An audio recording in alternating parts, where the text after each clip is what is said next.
is the federal government is actively working to remove the sovereignty of individual states. This is from a news brief, Federal Government Working to Remove Sovereignty of States, activist post from July 25th. It has been reported that 46 states are on the verge of bankruptcy. Since states are constitutionally mandated to balance their budgets and do not possess the ability to print money, they're finding themselves in a critically weakened position to challenge the federal government.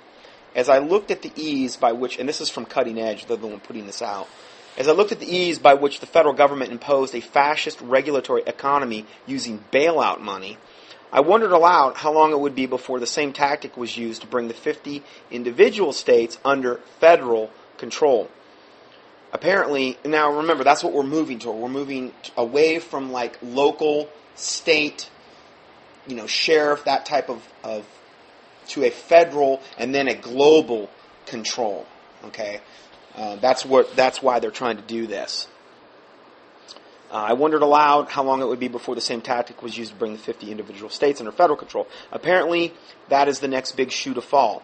Governors in 46 states have evidently run their states into the ground, paving the way for a massive bailout which would put the heel of the government, the federal government, upon the necks of the individual states.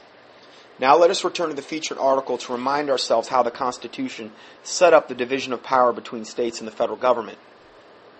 In our republic, states have sovereignty to create and enforce their own laws as long as they don't violate the U.S. Constitution. The 10th Amendment gives states the freedom from federal laws and regulations if they deem them to be unconstitutional. The 10th Amendment, which makes explicit the idea that a federal government is limited only to the powers granted in the Constitution, is generally recognized to be a truism. States and local governments have occasionally attempted to assert exemption from various federal regulations, especially in areas of labor and environmental controls, using the 10th Amendment as a basis for this claim. In the past several years, the federal government has made several attempts to assert their rights over the states. Obama and company are actually suing Arizona to overturn their new anti-illegal immigration law. We're going to talk more about that in a second, which is essentially a reiteration of federal law, just with plans to actually prosecute. Additionally, we have seen the steady erosion of the Posse Comitatus Act, which prohibits the use of military for local law enforcement.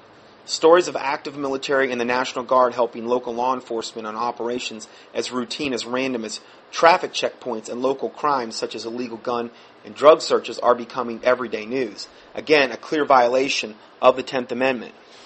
It is clear that the goal of the federal government is to centralize and consolidate the control as much as possible.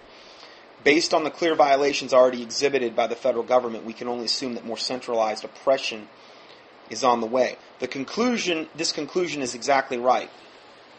The Protocols of the Learned Elders of Zion clearly foresees the establishment of the most repressive dictatorial government in the world history, the kind of global dictatorship that we would be able to control its citizens so tightly that no man can buy or sell, save that he have the mark of the beast.